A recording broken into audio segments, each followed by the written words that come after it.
Hello and welcome to this webinar. My name is Sean Russell and I'm the European Lead and Chief Operating Officer for Global Leadership Exchange. This webinar, which is Impacting Change, supporting young people with a diagnosis of borderline personality disorder, is an exploration of the learning from Marsha McAdam and the work that she undertook as part of her Churchill Fellowship. Today you'll have three experts talking about their areas of expertise: Professor Carla Sharp, Professor Andrew Channing, and Professor Peter Fonagy. The discussions will take place in relation to the role of supporting young people with a diagnosis of borderline personality disorder. And you'll hear from Marsha around the impact and the learning that she got while undertaking her travels to deliver the Churchill Fellowship. You'll see in the introduction the various timings for the webinar, so you can skip through the various parts if you want to. But hopefully you'll find this a really exciting webinar, and the learning from it will hopefully help to change policy and practice on this very, very important area of business. So without further ado, I'll now hand you over to Marsha and enjoy the webinar. Thank you. I am someone who is based in the UK and identifies as having had a diagnosis of borderline personality disorder. That diagnosis meant that I got the life-changing, but also life-changing, life-saving therapy that saved me from myself, called Mentalization Based Treatment. So at one stage, I had all 9 of the traits.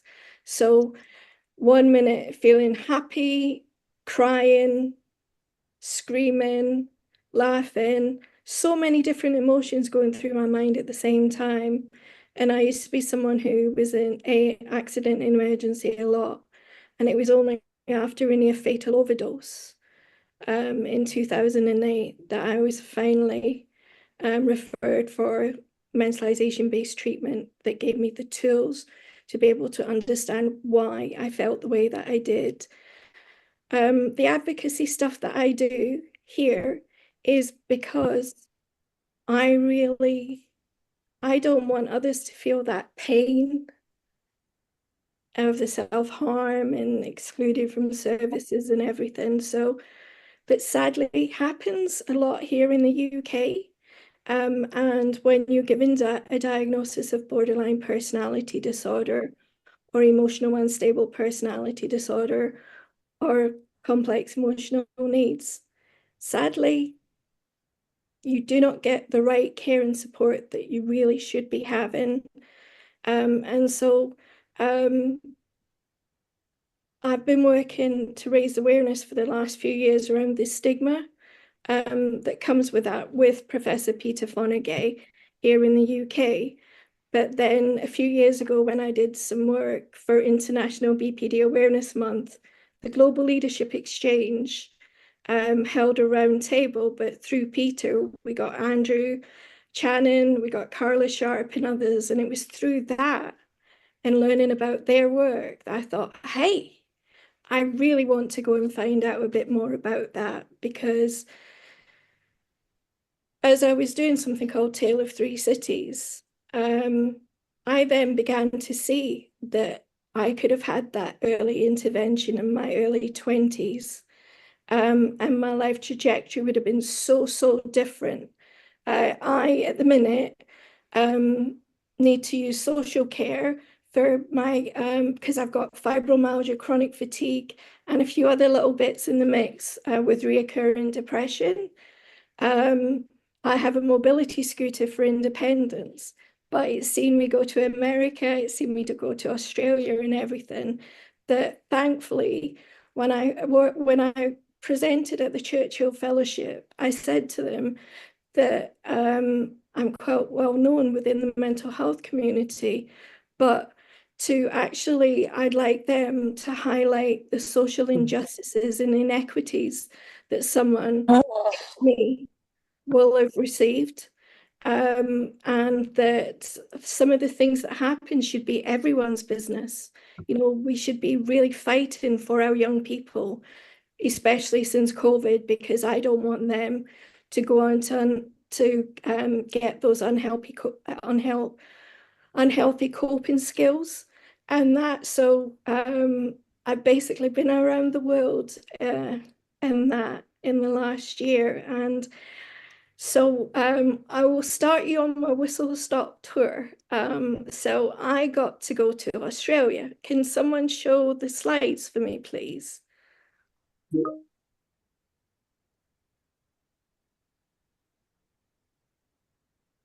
Okay, so that's me and my son, Zach. Next slide. That is Australian BPD Foundation that shows a bit about what BPD is. They use psychoeducation. Next slide, please. The reason that I applied for the fellowship as well was because there was an increase in the suicide statistics for young people with BPD here in the UK. Next slide, please. That explains just exactly what BPD was like for me. And through the cards that Australian BPD Foundation have, it's really great. Next slide. There is some stuff about the stigma that I was speaking about. Next slide, please. There it's again about key principles that you'll hear us talk about throughout the webinar. Next slide. And this is where it is. So I had an amazing time. I flew in and got to spend 3 weeks at Origin and the Hype service. And what really I take away from that time is the fact that it was a whole system. It was the researchers, the clinicians, the young people, and the parent carers all working at the same time. And it was always evolving around the young person. And really as well, what was it? It was really great that if the young person wanted to work on their own, they weren't, they didn't have to have the parents with them or that. The team would work slightly separate with the parents, although encouraging at least one visit. So you'll hear a bit more about that from Andrew. So I'm delighted to welcome Professor Andrew Channon, who, as I've mentioned, helping young people early, the Hype service. He's Chief of Clinical Practice and Head of Personality Disorder Research at Origin, Australia. He's also a Professional Fellow, Centre for Youth Mental Health at the University of Melbourne, Australia. And he's also co-chair of GAP, which is the Global Alliance for Prevention and Early Intervention for Personality Disorder. So Andrew's going to talk a bit about the burden of disease and also about the Hype service, which is cognitive analytical therapy as well as relational clinical care with the young person actually being part of the decisions. So Andrew, over to you, please. Well, thank you very much, Marsha. It's such a pleasure to speak with everybody and to be able to be present. But I want to pay tribute to you, Marsha, because you're the reason that we're all together here today, and you've been the catalyst for so much of this change. So we're certainly very grateful to you for your fellowship and the role that it's played in bringing all of this into focus. So I'm going to give you a pretty quick whistle-stop tour. I can see that there are many friends and familiar faces, familiar names on the screen. So to some extent, I hope I'm preaching to the converted. But I hope we also have some new people here present on the call to be able to persuade you that personality disorder needs to be brought in from the cold, needs to become a central focus for young people and for their mental health. I have no conflicts to declare. So I suspect that many of you will know why we should be concerned about personality disorder, but I think that when you present the data, it's really striking as to how personality disorder ranks as one of the major causes of mental ill health in young people, and yet it is not a feature of youth mental health services. We know that one of the reasons to be concerned is that it's common. If you think about from mild through to severe personality disorder, it affects up to 10% of the population, but it's much more frequent among people seeking care from clinical services. And severe personality disorder peaks in young people and then declines throughout the remainder of the life course. About 3% of young people present with severe personality disorder, but it's about 1 in 5 seeking care in specialist mental health care. So these young people are already seeking care, but they're often not identified. And without going into too much detail, severe personality disorder is associated with major problems from the outset. It's not something that has consequences just later in life. This is a highly distressed, highly needy group of young people who have problems that need to be addressed now. And they range from high levels of distress, high burden of psychopathology, so frequent depression, anxiety disorders, but also self-harm and suicide attempts. And one of the areas that is often neglected, poor physical, sexual and reproductive health, poor educational outcomes. In our program, 40% of young people are not in education, employment or training upon entry to the program. And tragically, both as victims and perpetrators of interpersonal and family violence, and also non-violent offences, and also criminal victimisation as well. Their families and friends also experience greater adversity than do family and friends of people with other mental health problems. In fact, they experience the most severe and most negative attitudes from mental health services.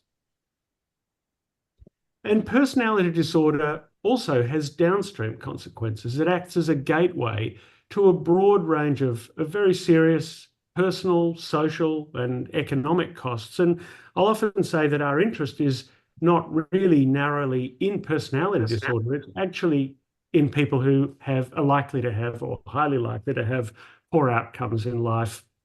And really, Hi there. Can you hear me okay? I think someone's muted. Sorry, if you could mute your microphone. Thank you. It's really our interest is in preventing poor outcomes in life and helping people to make that transition from childhood to adulthood with their education, vocational pathway, with the social network, and with family relationships thriving.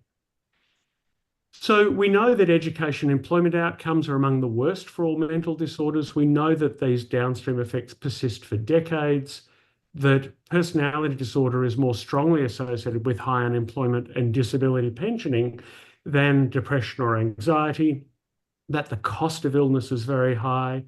I want to pay tribute to Jamila Shadid, who's my PhD student, who's doing the work to bring personality disorder into the Global Burden of Disease project, and it ranks among the top causes of burden of disease. In fact, the preliminary data that we have suggests that personality disorder is the third leading cause of burden of disease among all mental disorders and ranks in the top 10 among all disorders, physical or mental disorders, globally. It's associated with a 10-fold increase in mortality. This is in young people. The deaths by suicide occur in up to 8 to 10% of young people. And tragically, people with severe personality disorder live 2 decades less than the remainder of the population. So personality disorder is undeniably a severe mental health problem, but it's not seen as a public health priority. And it hasn't really shifted from this, hasn't been able to shake off this label of controversial diagnosis to become a mainstream concern for services across the life course, but particularly during that peak period of onset in young people. And we've learned a lot about personality disorder that's been able to inform the work that we do and to encourage prevention and early intervention. We know that it's a single construct. We know that it occurs on a dimension. We know that it is a disorder of self and interpersonal functioning. And we know that it's more than abnormal traits. And I know that Carla is going to speak much more about this. And for the purposes of going forward, essentially, borderline and severe personality disorder are interchangeable terms. And we no longer use the term borderline. We have shifted to using the term severe personality disorder in keeping with both the ICD and the DSM alternative model. Its onset is from puberty, and Carla, I suspect, might talk a little bit about why that's the case. It changes across the life course. It is less stable than people once thought, but instability is not a barrier to clinical utility. We also know that psychotic symptoms are common among people, young people as well, with personality disorder, and they're not transient or stress-related or dissociative or pseudo. They're actually a marker of severity and associated with the most severe form of personality disorder. We know that it has a complex and multifactorial etiology. We know that there is a very important role for reciprocal interaction of dispositional traits with the social environment in the context of unfolding developmental capacities, and these are strongly influenced by social and cultural and economic and historical mechanisms. We also know that reductionism is scientifically wrong and harmful to young people, that ascribing single causes to personality disorder narrows people's scope for understanding young people, but also narrows the options available to young people. And none of these explanations on the screen are necessary or sufficient. The etiology is a much more complex and unfolding process, and we might get a chance to talk about that later. I want to particularly highlight, though, the issue of developmental trauma, that young people, there are traumatic and non-traumatic pathways to developing personality disorder.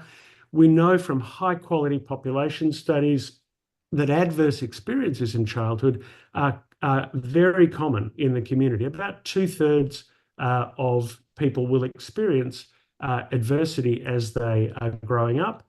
And we know that personality disorder is a relatively uncommon outcome compared with the prevalence of childhood adversity. We also know that when you look in retrospect, about 1/3 of adults with severe personality disorder report no history of trauma. So we need to be respectful of the diversity of developmental pathways toward developing this condition.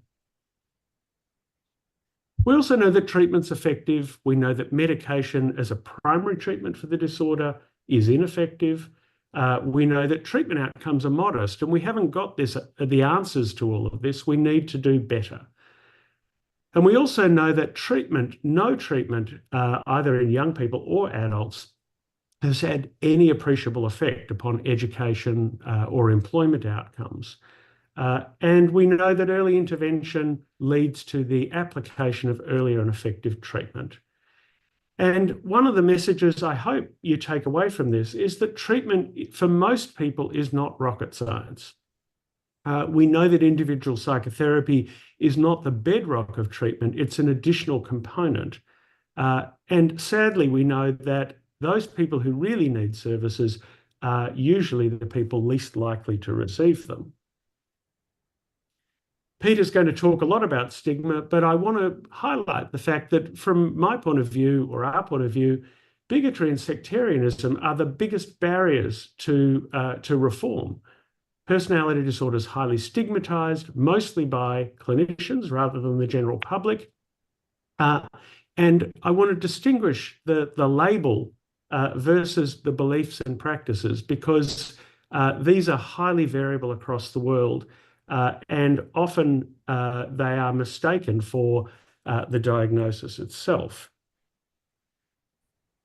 And then we've got the soft bigotry of low expectations, that people ignore the evidence, cling to outdated and disproven notions, aim for a system that's less worse rather than expecting people to flourish, that most service systems, if they offer anything, they offer small-scale late intervention services that are usually pretty inaccessible, that people exaggerate the complexity of treatment, and that we require young people to fit the health system. We don't fit the health system to the needs of young people, and we often focus on goals that reflect the needs of services rather than those living with the condition. And then finally, we often conflate respect for and decency toward people living with personality disorder with the actual etiology of the disorder. Thank you. So what about prevention and early intervention? Well, we've been doing work in the Hype Clinic for a very long time. I shudder to tell you how long. And the main challenge from our point of view is actually not to set up specialist services that are isolated from the rest of the system, but to persuade the youth mental health system that this should be a central focus. And I'd commend to you the Lancet Commission report that just came out recently. The key challenge is how we scale up services, how we get skills into primary care, how we move beyond just focusing on problems like early psychosis, and how we can cover the full spectrum of mental health problems, and how we can meet the needs of those people who fall in the gap between primary and specialist services, and enhance the value of care that is offered in primary services, and deliver developmentally appropriate care for young people who might have severe and enduring, or what we call late-stage disorder. And how we can break down the silos of specialist skills, of specialist services, but preserve the skills and knowledge so that they can be available to the broadest range of people. And whether we deliver care focused on young people or focused on the syndrome, at origin, what we're trying to do is blend offering care based on syndromal diagnosis with care based on the needs of young people. And to deliver care according to the stage of illness, to recognise this is an evolving disorder in young people. So there are effective treatments, but most of them have not really distinguished early intervention from people with late-stage disorder.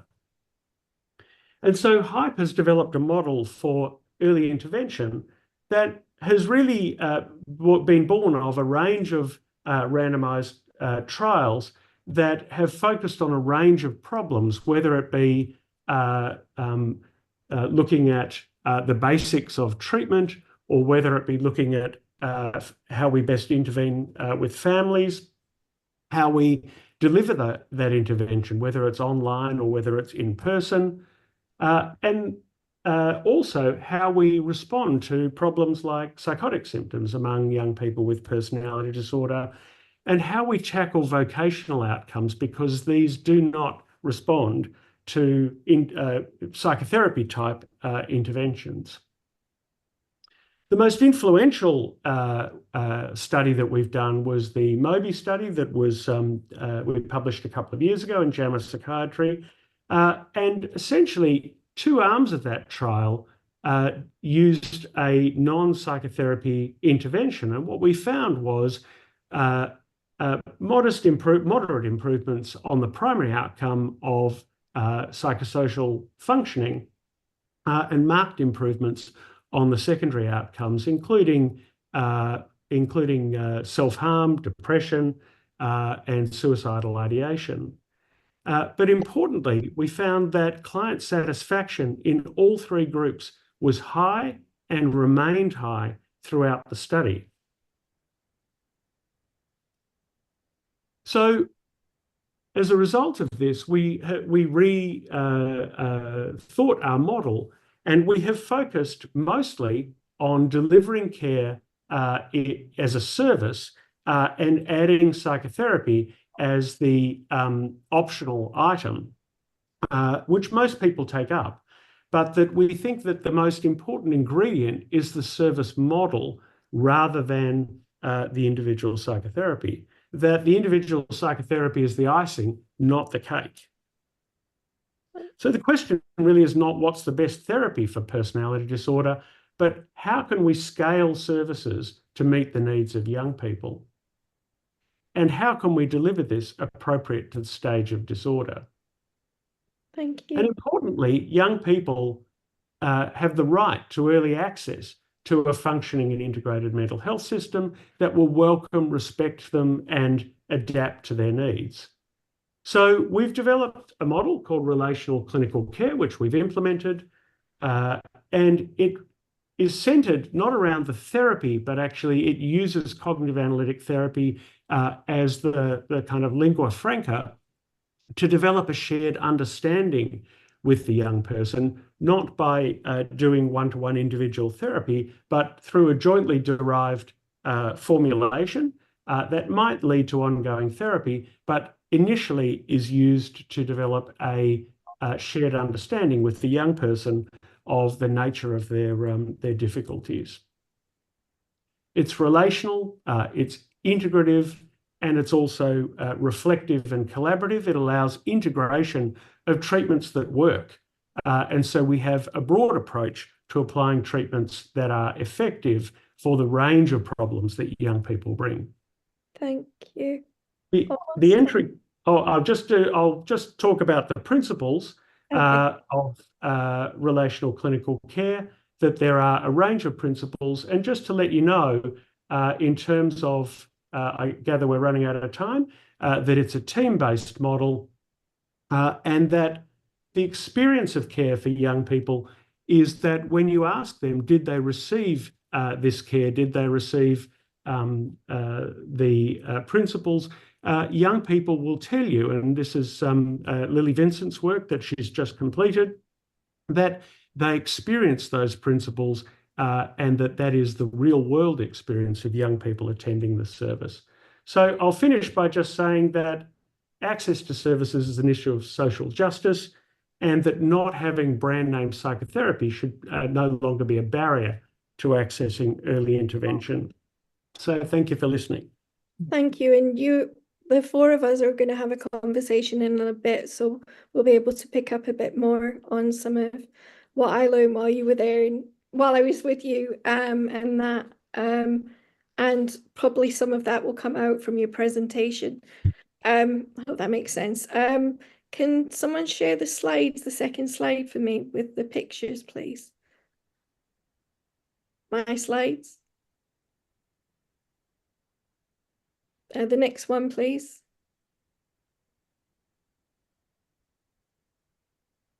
That was the time in Australia with Global Leadership Exchange.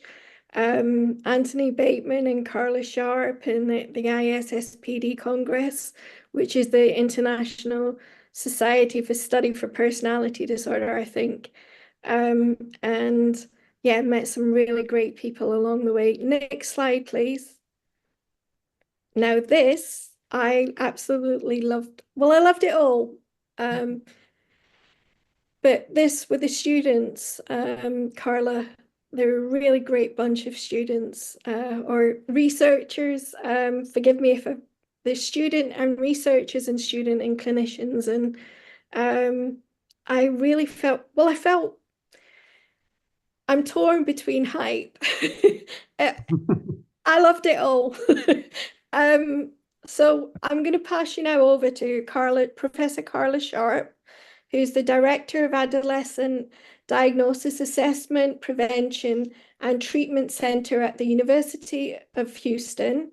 She's also co-president of GAP, which is, she'll talk about. She's also president of the ISSPD. So while I was with Carla and at the lab, was the reason that I went was to understand some of the work that they do there, but particularly around the ADAPT Center, which is taking mentalization-based treatment and adapting it for adolescents. So I was lucky enough to attend, well, it was virtual interviews. I attended a few virtual interviews and then also listened back to some and understand how the coding, and then also some of the students explained the DSM-5 alternative model for PD, and then also the level of personality functioning. And at the beginning, it was like an alien language. I remember the first day thinking, oh my God.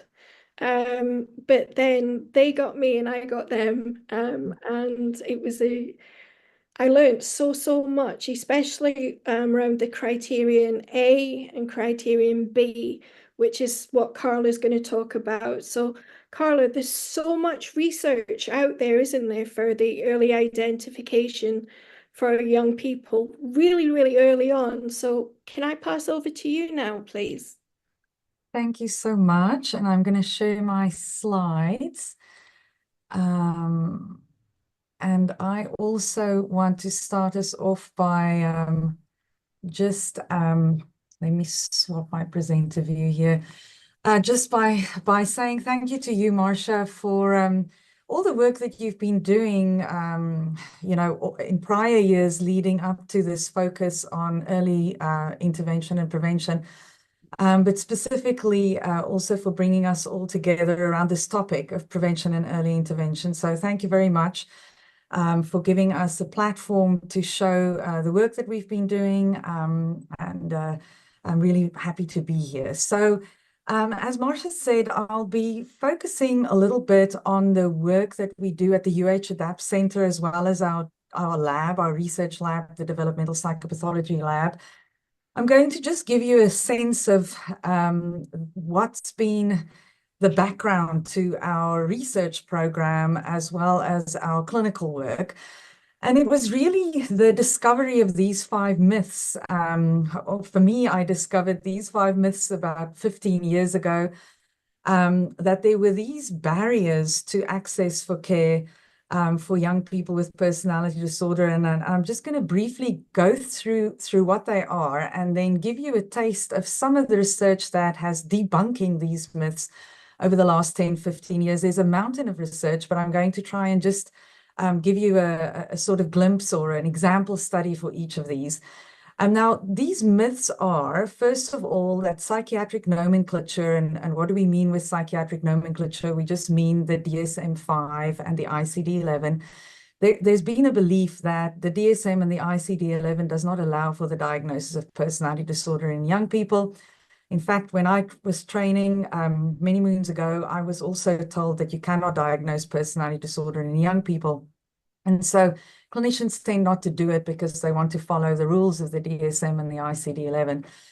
And the second myth that we've debunked since is that certain features of BPD or personality disorder are normative, and not particularly symptomatic of personality disturbance. And so clinicians and sometimes parents would think, my kid is going to grow out of this and I just need to wait a little bit. All young people get a little bit reactive and impulsive through adolescence, and it's just a question of time and they'll move through it. The third myth that has made us reluctant to diagnose personality disorder in young people was this idea that we don't need a construct like personality disorder to diagnose it. We can rely on diagnoses like anxiety, depression, and ADHD or comorbidity among them to say that this is what's going on with this young person, and we don't really need a personality disorder diagnosis to explain what they might be going through. The fourth myth that has sort of dominated our thinking in the past was that personalities are still developing. And because they are still developing, we can't diagnose disorder of personality. We have to wait until someone's 18 and we think that their personalities are fully developed, and then we can diagnose personality disorder.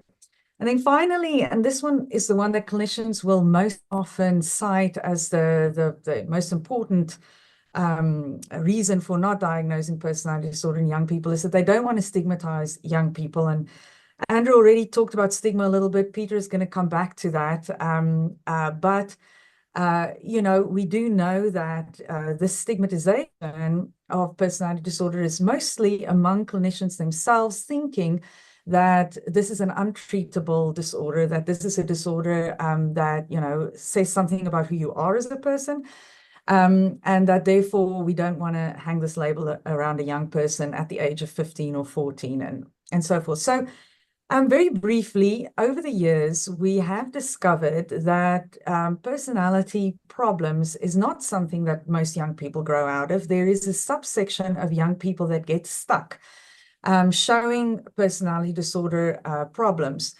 And this is sort of denoted in this sort of dark blue line that you see up here, with most young people showing what we call a normative decrease in maladaptive traits. So most young people grow out of it and show this normative decrease. A small percentage of young people get stuck, and these are young people that we want to catch early. Because if we leave this gap unaddressed, the gap just gets bigger. You can see the gap gets bigger as development progresses. So we now know from many longitudinal studies that this is actually the case for the course of personality disorder, and that we want to intervene early in order to change the trajectory for the developmental pathway for these young people. This is a slide, it's very busy, and Marsha asked me to make the font bigger and I didn't, but I hope everybody can see it. This is a study, there are many examples of this, but I like this one because it's got a big sample size. It's over 2,000 young people that were assessed at age 12 for BPD features. And when you look at the features that were assessed at age 12, these are features that look very different from ADHD, anxiety and depression kind of features or symptoms. And what they've got in common, if you look through them, is that they all got to do with how young people manage themselves and their interpersonal relationships. And so young people, their parents were asked to rate these symptoms at age 12, and then they were followed up about 10 years later. And now you can see here the kids in the dark blue lines that or the dark blue bar that were very high in these levels of maladaptive self and interpersonal functioning at age 12. They showed poor outcomes in terms of mental health, in terms of functional outcomes, and in terms of all kinds of victimization.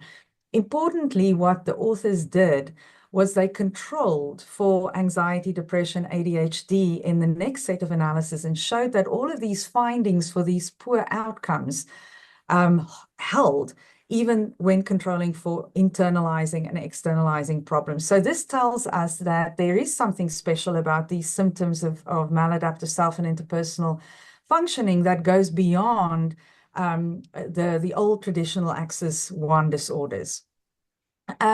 We also now know that young people get better. This is just data. I picked this study because this is from our Menninger sample. These were inpatient adolescents that we followed up for several months after they were discharged. And as you can see, they do show a decline in their symptoms. And this is just sort of inpatient treatment. It's not a randomized controlled trial.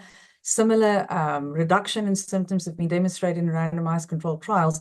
But the take-home message is that young people do get better. This is not a condition that cannot be treated. This is regular inpatient treatment that help young people get better. So just a taste of some of these studies that have tried to dispel all of these myths, so that we can conclude now that the psychiatric nomenclature does allow for the diagnosis of PD. In fact, it has always done so since DSM-3. While certain features of personality pathology are normative, some people do not grow out of the symptoms, and features are sometimes indicative of personality disturbance. The symptoms of personality pathology are not better explained by traditional Axis 1 disorders. Personality is relatively stable across development. We do also now have valid tools. All of the studies that I've been speaking about and that we do make use of reliable tools that have good psychometrics to diagnose personality disorder.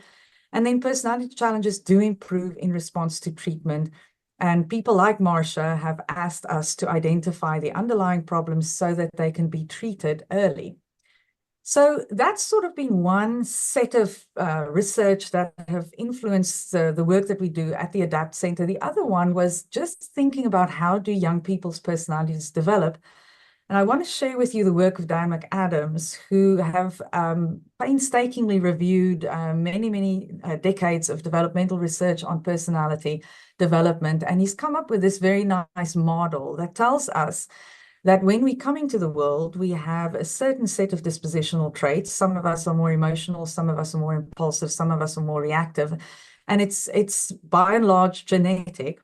These traits interact with the environment, but they are not enough to explain who we are as people. Around age 5 or 7, what develops is what we call goals and values. So you can have two people at the same level of impulsive trait, for instance, and one person will use that trait in a productive way, and another person will use that trait in an unproductive way. Now, remember, young people at age 5 or 7 are not aware. A little 8-year-old who is hurting someone else based on an impulsive trait is not aware of what is going on in his mind as he does this in any adult way. But when a young person reaches age, anything from 12, 14, 15 onwards, they have the capacity to begin to reflect on those traits, those goals and values, and begin to build a story of who they are as a person. And so here is the third layer of personality development. And so it turns out that this way of understanding the development of personality as more than our traits maps onto a new way of viewing personality disorder that Marsha has spoken about, Andrew has spoken about already, and that is called the alternative model for personality disorder. You see it up there, AMPD, the alternative model for personality disorder, and it's actually in section 3 of the DSM-5. And here you see all of those traits that I talked about. If we go back to Dan McAdams's sort of basic first level of personality functioning, here are all of our traits, and it's well represented as criterion B in the alternative model. Some of us have more negative affectivity, some of us are just more detached by nature, some of us are more agreeable or disagreeable, some of us are more inhibited, some of us are more open to experiences. But this is not enough to explain who we are. In the AMPD, we also can then look at what is called the level of personality functioning criterion A. And this is really Dan McAdams's life stories, or the self as author, including also some goals and values. And so that refers to our identity. Do we have a sort of sense of who we are that is separate from other people, that's stable, that can regulate itself? Do we have a sense of where we're going? Can we plan that? Can we regulate that? Can we self-reflect productively to reach those goals? Do we have a sense of understanding of other people's minds, their feelings, the impact they have on us, and vice versa? And then are we able to have productive and reciprocal relationship with other people? So you can see here the AMPD maps very nicely onto this sort of more comprehensive view of understanding how personality develop, and that this then becomes the conditional aspect for diagnosing personality disorder. We can go beyond traits in thinking about who people are. And coming back to stigmatization, criterion A is a malleable treatment target. We are no longer saying we are trying to change the way who a person is by their traits. We are trying to help people change the way in how they function, how their personalities function. How do they manage themselves in the context of interpersonal relationships? How do they manage their goals? How do they practice and improve their capacity to reflect on themselves and other people? How can we help them improve their relationships with other people? So I think the shift to an alternative model of viewing personality helps us a lot, not only with understanding the development of personality, but also thinking about personality and personality functioning in a more destigmatizing way. I just put the slide up there because I think it nicely shows that this is the work of adolescence. We build who we are as people in adolescence. We become more focused on our goals and our long-term aspirations. We know from brain research that our brains have a radical reorganization in terms of being able to take the perspective of other people. And then we put our toe for the first time in that intimacy water in order to try and become adult in the way that we then have intimate relationships with others and build a family of our own. So really, this is a huge job for adolescents, and I've always felt extremely privileged that I can work with adolescents right at this moment when they are busy building a sense of who they are. It takes teamwork, as Andrew so nicely explained. We now have focused or shifted our focus to really thinking more broadly about the team and what's around the young person, rather outside of the therapy room, not just dyadic relationships anymore, but thinking about the scaffolding that's needed for young people to build the person who they are. And so all of these ideas together sort of inform what we do at the University of Houston's ADAPT Center. Very briefly, we have developed an assessment protocol designed for personality functioning in the context of adolescent development. We assess personality functioning, other psychopathology, family functioning, mentalizing capacity, emotion regulation capacity, cognitive functioning, risk behaviors, and strengths, importantly. We write an integrative psychological report that provides the diagnostic clarification and developmental information. We do a developmentally informed psychological formulation of the teen's difficulties, including recommendations for scaffolding personality development. We then do a therapeutic feedback session, which is always a very moving experience for us and for the families, because many of our families up until that point have not received any kind of feedback that makes sense to them. We often have a lot of people feeling that they've been seen and understood for the first time through this comprehensive, developmentally appropriate, personality-based assessment. We then help them with referral, or we choose to work with them in our clinic. We provide parenting support through a mentalization-based intervention called the Mediational Intervention for Sensitizing Caregivers. And this is to help parents shift their focus a little bit to manage their own views of themselves in the context of their teen and vice versa. Thank you. And then we also do MBTA, Mentalization-Based Adolescent Training and Supervision in our clinic and lab. And then Marsha has mentioned we have the whole research arm of all we do in the developmental psychopathology lab. Lastly, I'll just finish with the Global Alliance for Prevention and Early Intervention for Personality Disorder. We've taken the B out of GAP now, but just encouraging everybody on this call. If you do want to be part of GAP, it's open for anybody. Please shoot me an email, and then I can get you connected. So I think that's it for me, and I know we'll circle back, Marsha, with more discussion. Thank you, Carla. Okay, Sean, can I have my slides? The second picture of the showing, please. The next one. The next slide, please. That was some of the people that I saw when I was in America. Emotions Matters, Lindsay Dow. I was at McLean's Gunderson Personality Disorder Institute, as well as going to Emotions Matters BPD walk, which was a highlight because I'd been everywhere, and then came back to the advocacy, my roots, so to speak, and absolutely loved it all. Thank you, Carla. Next slide, please? So, Peter, where are you? I think I'm here. So I'm absolutely delighted to introduce you to Professor Peter Fonagy, who is, he's the Director of the Division of Psychology and Language Sciences at University College London. He's also the National Clinical Advisor of Children's Mental Health at NHS England, and he was 21 years the Chief Exec of the Anna Freud National Centre for Children and Families, and he created the therapy that changed my life. And For the last 6 or so years.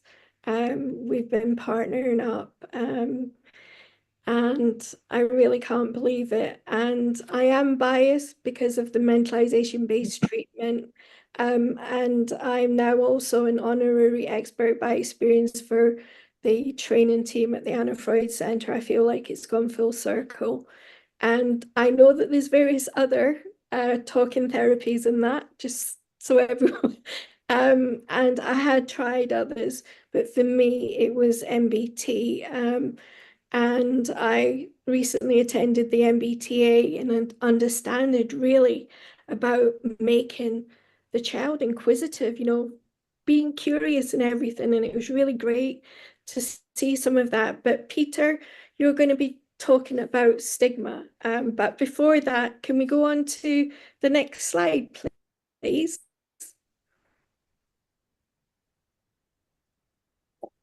It's the Tale of Three Cities. The next one, please.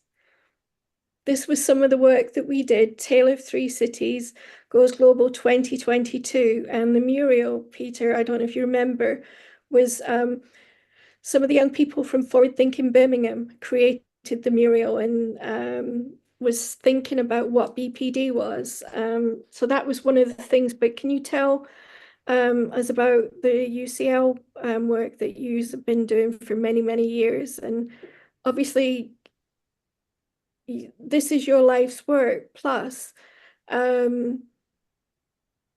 it's your life's work, but you also have living experience of mental health and that. And so you sort of get a bit what that young person must have felt like in that. And it is your living work, isn't it? So can I pass over to you, please? You certainly can, and thank you very much. And I will try and share my screen, which is always the most challenging thing in all these things. Does that work? Yes. This is amazing. First of all, Marsha, thank you very much. Along with everyone else, I've benefited a great deal from your energy and your enthusiasm about getting this particular issue in front of people. And if you think about how much views have changed in relation to, for example, neurodiversity, autism spectrum disorders, or even depression over the recent years, it's clear that we can change stigma. So what I'll try and do here is talk a little bit about Marsha and I have been doing in over the past 6 years in addressing stigma for personality disorder in a number of areas. If anyone wants the slides, I am very happy to share them with you.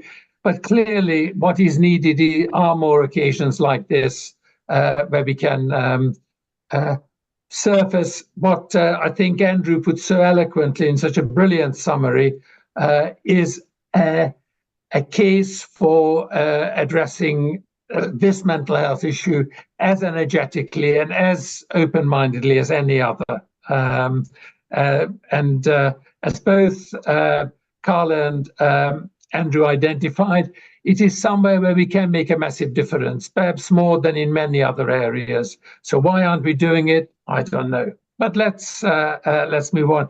Let me talk about stigma briefly, because stigma arises in the very term that people feel about personality disorder. And Andrew touched on this. The people who have it feel it as stigmatizing because it's pejorative, because it can be misogynistic, because it can actually be associated with being excluded from services, that actually it associated with negative attitudes by staff and generates a kind of therapeutic hopelessness. It is something that, like with Marsha, can be actually highly validating if you actually, Elizabeth, you have a disorder, you have something that can be treated. It can make a massive difference. The reasons for the stigma are really hard to understand properly, but it's the distinction between the person and their mental health become blurred in a concept like personality disorder. It's as if the mental illness infers that symptoms are normally extrinsic to that person, but in personality disorder, they're somehow intrinsic to them. And that's not helpful. People are also sometimes viewed as less ill. They should be more accountable. And all that makes it not a pleasant burden to carry this particular diagnosis. People prefer other terms. Complex emotional needs is what service users prefer. Clinicians like complex trauma. Relational disorders, something that John Gunderson favored. I personally favor persistent distress. Not that it's any more good as a descriptor, but in a way, what I encounter when I talk to individuals with this diagnosis is often how persistent their distress feels to them. That really makes my heart goes out to them. Because I know what the distress feels like from personal experience, and also a feeling that it's so persistent gives you a feeling of hopelessness that is very hard to shed. Now, something like complex emotional needs may be a better term, but if you look at how complex emotional needs is defined, you realize that we are not really out of the woods, because it's defined as those who may have received a personality disorder diagnosis and have used services for personality disorder who appear to have similar needs, for example, repeated self-harm. So it's actually completely circular, and you haven't actually got out of the definition. So whatever we need, it needs to be better than that. Let me go to the experience of stigma. And stigma is a discrimination in 3 separate domains. And the domains are public, in the first place, where you are confronted by discriminating beliefs from the population around you that devalue you as a person and act to devalue you, to denigrate you, to see you, for example, as dangerous. But the second aspect of stigma is systemic, where, as Andrew was talking about, you're deprived of essential services because of a label that has been assigned to you. More important than either of those is when the stereotypes that the population applies, you start applying to yourself, and you feel that you are appropriately, when it becomes, as Carla put it, part of your story of yourself. And that is self-stigma that really we know adversely affects the possibility of recovery, that it generates anxiety, depression, problems of self-esteem, problems of adhering to a therapeutic protocol, impinges on your quality of life. But most important to me, it's associated with you avoiding risk, and therefore you are not encountering life situations that could address for you your self-perception, and it increases in that withdrawal your self-stigma. And I'll talk about that more in a moment. There is a review of 57 studies of borderline personality disorder, where in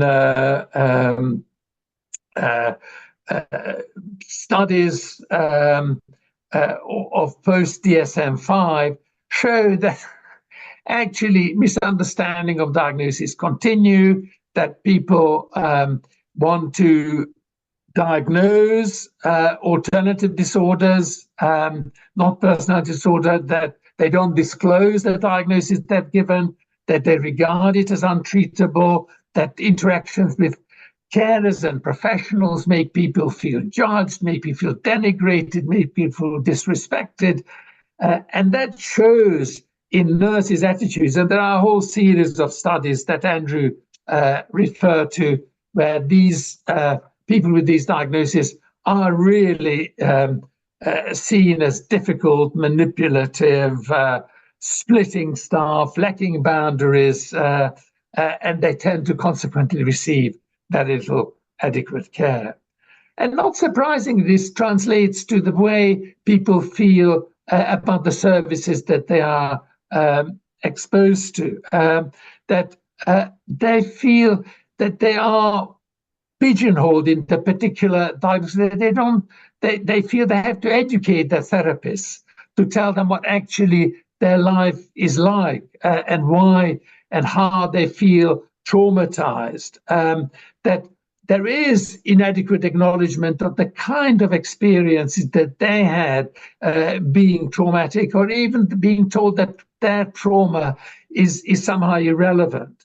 But much more what both Andrew and Carla alighted on, that these interventions seem to be something that focus on medication, focus on therapy, and actually ignore that people live a life, but their entire life is characterized by toxic, traumatizing factors of homelessness, poverty, isolation, exposure to drugs. It's not just simply something that can be addressed by therapy or medication.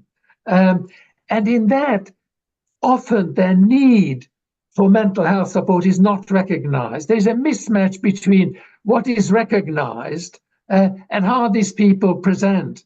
And the distress that they feel is not really felt by the clinicians that they see. It adds up to services that are supposedly therapeutic, but are anything but. That these services are not necessarily compassionate, not necessarily open to collaborative dialogue, not necessarily characterized by empathy, not the kind of services that both Carla and Andrew recognize. And what is the essence of those services? To me, is having a sense that someone actually values you, that they don't manage you, but rather they are actually responsive to your specific individual needs, that they have to get to know you first, and that they inquire, they're curious about you, rather than tell you what they've learned about that category of individuals that they've placed you in. But also that the services deny you what you need, which is a consistency of someone who's able to do that recognition, that you meet different people every day, rather than being able to develop a relationship with a person who's there for you all the time.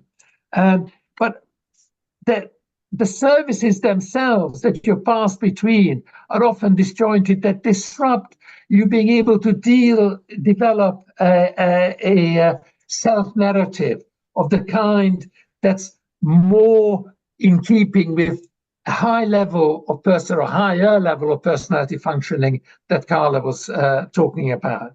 You bounce backwards and forwards, and that destroys your capacity to build a personal narrative. And that's even geographically represented. If you're you move between different geographical areas, you get a different service. My take on this, and I'm aware of the time, and I'll try and save some time for discussion. My kind of take on this is that actually we have a crisis in relation to individuals with the diagnosis of personality disorder. And that crisis is one of epistemic trust. It leads to a petrification within the person, but also within the system. And I'll try and explain what I mean by this. That in social living, we are all part of a system, that isolation from this social living is something that Vivek Murthy and others identified as lethal, as something that kills. We have to belong. And there are very good reasons for this, because the experience of social exclusion actually makes a person feel isolated, lack of trusting of people around them. They feel alone, they feel a failure, they feel they're unrecognized. And this is normally resolved, because all of us can feel this at moments. But then something that comes to pass is a community that makes us feel belong. There's a social process of reparation of the rupture and a re-establish of belonging, what we call a we-mode, a social system that recognizes us as people, that's mentalizing. And that recovery restores. But what can happen when this person feels stigmatized, that feels ashamed or made to feel ashamed as part of this kind of minoritization, is a lack of safety that triggers a sense of hyperarousal in the attachment system, a kind of concrete thinking that their thinking is definitive, that they start having very complex narratives that are often inaccurate, and most importantly, they start to do things rather than thinking about what drives people's behavior. And in this world, they more and more feel that they actually are not in touch with others around them, that they have to withdraw. And that withdrawal leads to a massively increased vulnerability, a mistrust of information that's around you, kind of hearing, but not properly listening, and a mistrust of information. You are unable to fully understand or explain your experience. You have an inner loneliness that's coupled with a massive need for people. And that is, I think, what generates an isolation from a community, which is so harmful and makes the problem so persistent.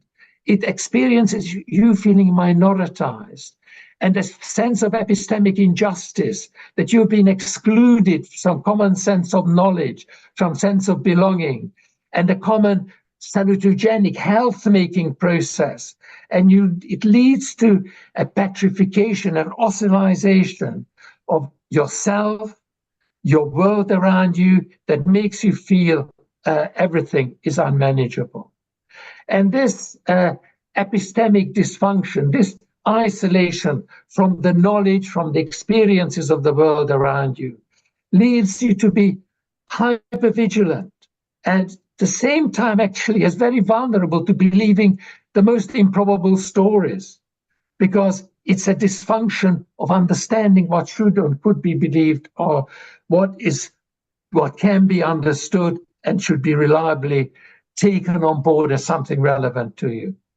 So it's a paradoxical vulnerability to social experience and a negative messaging about the self that increased vulnerability and paradoxically increased stigmatization. You start believing what people say about you, which is the worst thing that can happen to you. And that then builds epistemic mistrust and a wall that's made by stigma, that I think is what personality disorder largely consists of. Thank you very much. Sorry, I'm going to have to stop there, but we're going to share everyone's slides, aren't we? You're helpful to share. All that I was going to do in the last bit was link back to Andrew's model and saying that's the model that actually gets you out of this experience of stigma. That by joining up, joining arms, joining hands is what can happen. But thank you for stopping me. Sure. Sorry, but this is what we'll come to in our conversation, and we need to leave a few minutes for Sean at the end. Sorry. It's great seeing loads of recognized faces on the call, so thank you for taking the time. As you will have heard, there is so much evidence-based research out there for early identification. So my son was my carer from his age of 10 to 18. He saw things that he never should have and had to support me and everything. And so as part of, while I was away traveling, and I went to the NEA BPD conference at Yale, learning all about the family connection training, and then sort of Andrew, hearing sort of the work that Ben and that does around the family hype and everything. I mean, here in the UK, I can get why people are completely anti the construct, because people sadly are being excluded by services, harmed by services, and even die by suicide. And that was why I wanted to go out and find out a bit more about evidence, because I can bring my story and that, but I wanted to feel confident enough in actually saying, hey, look, there is this evidence there, and there is this research, and there is definitely hype. It's 25 years ago, or hype is it's the 25th anniversary, I think it is, Andrew, isn't it? And it's now there's been hype in the Netherlands for 6 years. There's one's just recently started in France, and I hope that Louise and colleagues from Origin are on here, because the fact what I took was, and I sat in a clinical review meeting at Sunshine, and hearing about the care. It was a multidisciplinary one, but hearing about the care, the attention, and also the loving way that they spoke about the young person and their families. But then it was also looking at it through a culturally appropriate care lens, which is really great. And then also thinking about the family and how they can support, whether Susan priests and stuff like that. And it was literally the episode of care. It was always evolving around the young person. And it wasn't just 50 minutes this week, that's it. You know, there was a whole... Andrew, how do you do it? I can't keep, like, could I keep you to like 2 minutes or that? But how do you manage that? The love and that, and it's about the young person being in charge of themselves, or not being in charge of themselves, being in charge, and that. Well, I think, thank you, Marsha. I mean, they're very kind words. I think that the culture of clinical services is shaped by the leadership, and it's shaped also by the people, you know, who you employ. And it takes time to develop a positive culture. But I did have a slide at the end that I didn't get to, that youth mental health is unusual in that it has a hopeful culture, and that building and maintaining that culture is very important. We employ people from a range of places, but one of the things that we emphasize is actually this message of hope, and this message of being able to influence the lives of young people in a collaborative way. And I guess the other bit to emphasize is that Carla, has, and I've learned an enormous amount from both Peter and Carla, that the emphasis on the relational nature of the disorder is important, because you cannot understand this as simply some kind of perturbation of mental state. And I was hoping Carla was going to say, but I'll quote her, that the relational problems are the source of the disorder in personality disorder. They're not a consequence of the disorder. And I think that's a really important distinction. So you do need that extra special source that is a relational understanding of people that allows you to weather the ups and downs of the relationship and not join with everybody else who contributes to making life difficult for these young people. So I think that's probably the critical ingredient, that most of it is the basic skills that everybody on the screen has.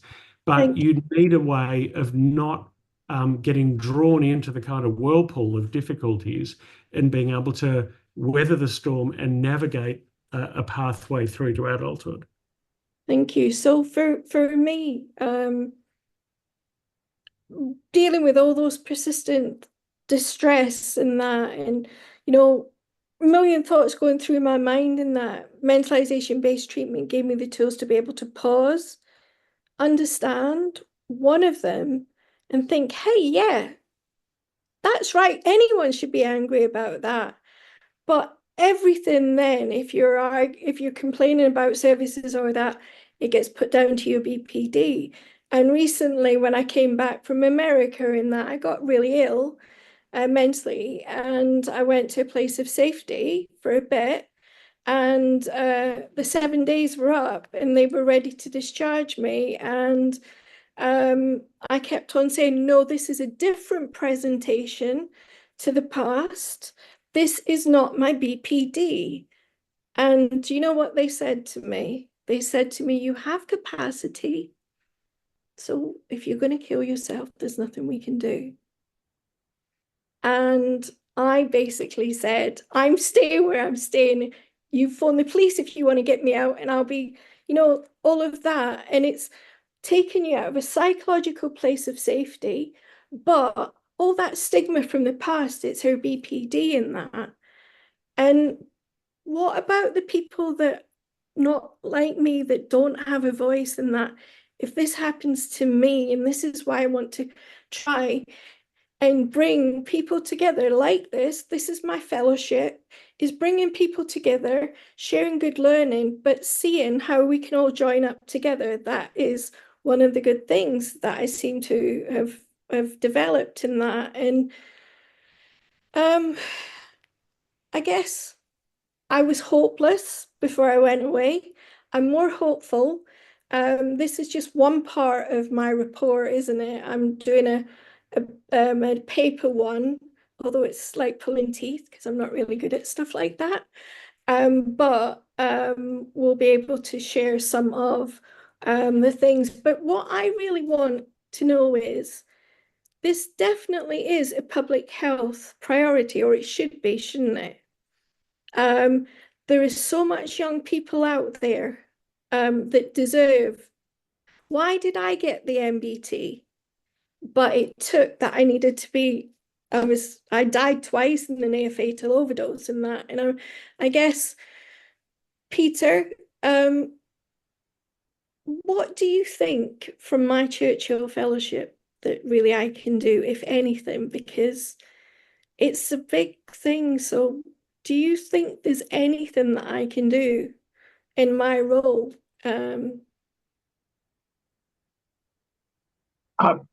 I do think that you're doing what is the most important thing, which is, as I think all three of us said, draw attention to the optimism that actually should surround this set of problems. We can do something about it. We should do something about it. The resources should be there. Because it could, Andrew said it as clearly as anyone could, it could save money. It could make people employed when they're unemployed and they cost money. It is, I think, a set of inaccurate, unrealistic, prejudiced, deprecatory expectations about this group of problems that hold us back. And I think we should, and you are doing it, you are by personal example, but also by getting us together to speak with one voice, as you're doing just at this moment, making the point that needs to be made many times over. I know that a few times I was like, no, I don't want to, I'm dreading doing this report. Or I remember I even was going to say, no, I'm not going to America. Because there's so much controversy around this topic and that. And I completely get it, but I also get the fact that young people are dying, or the young Marsha and Zach in that, and seeing the work that the Family Connection things do, and through the Yale conference, Carla, you were there, weren't you? And seeing the community and the emotions matters, all of that, the advocacy stuff in that. What do you think that I can be doing in this role that somehow I've carved out because I was trying to keep busy during COVID? So Carla, what do you think? I'm with Peter on this one, and just keep doing what you're doing. It takes a lot of energy and stamina. I think all of us in this field, no matter what our roles and our unique contribution, it's definitely 2 steps forward, 3 steps back. Andrew and I always marvel at the GAP meetings, or when we do a GAP event, that we are still saying the same thing 10 years later. But I do believe every time we do this, we are reaching a wider audience, and things have changed. Like Peter said, things have changed. We would not have this conversation 10, 15 years ago. The topic of early intervention prevention was not part of the conference lineup. The topics, there just weren't as many publications, and we've made graphs of how the publications have increased over the years. So it's baby steps. And so I'll just tell you, just keep doing what you're doing. There's going to be tough times because it's you swimming upstream, but keep doing what you're doing, and continue to build your village so that you have the people around you and an extended network that you can draw on, so that because it is hard work, and you need that village to do it. Thank you. So I've seen a few of the students from Origin on the line, and I know that a few from the University of Houston are on. Spending time with you was the best time for me, really, especially like at the ISSPD Congress. The Origin students and Katie and that, we all went out for a meal afterwards, and the students as well at Houston, and that you are our future. And I cannot thank you enough for what you do. As part of my legacy for the Churchill Fellowship, I want to honour Carla, Peter and Andrew for all that they've done by helping set up a GAP, Young People Lived Experience Council, an international one. It's going to be tough, and that Louise Origin is going to help me, but we're going to do it because the young people are our future, really, aren't they? And one of the things that's really amazing, and then I'll pass over to you, Sean, is while we're trying to look for these young people through hype and that, the young people were asked if they wanted to be involved, but no, they're going on living their life. They don't want that time of, this was when I was really, really ill. Because of that prevention, that intervention, they're going off and living their best life. And that is, what more can you say than that? It's going to be hard to get them, but it's because of the work of these three people, your life work. So I really heartfelt thank you for hosting me, Carla and Andrew and Peter, for being my partner. I always say to him, you have hundreds of Marshas, and he goes, no. But you know, partner with hundreds of Marshas, you know. Anyway, Sean, I wanted to thank you for hosting, and I'm hoping that for International BPD Awareness Month, we'll do something together. So I'll pass over to you now. And Brilliant. as I just mentioned, sorry, this is my official report, but there's also going to be there's some short films from Origin, and there's going to be a report in that official one, a hard copy. Thank you so much, Marsha. And I just wanted to say a really big thank you to all of the presenters today who have presented such a compelling story of the journey that the BPD process has gone over the last sort of 20 years.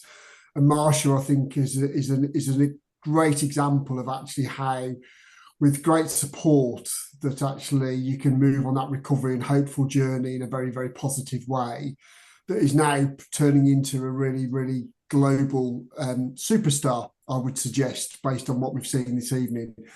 We've had 93 people at some stages throughout, and I'm really pleased that everybody stayed.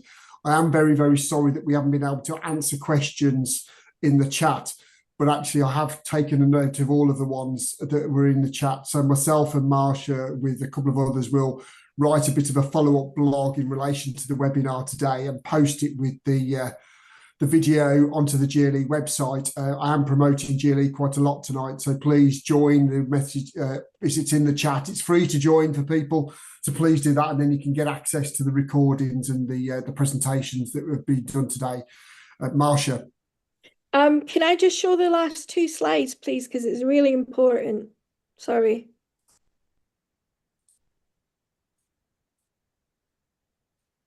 So those are some of the awesome organizations that I met while I was around. So those will get shared as well. And then the last slide, please. I really want to thank the Churchill Fellowship for sending me on this journey. And it was sponsored by Samaritans. And yeah, I really can't believe it. Obviously, then the Global Leadership Exchange, and obviously the three professors with me tonight, Peter, Carla, and Andrew. Thank you so much.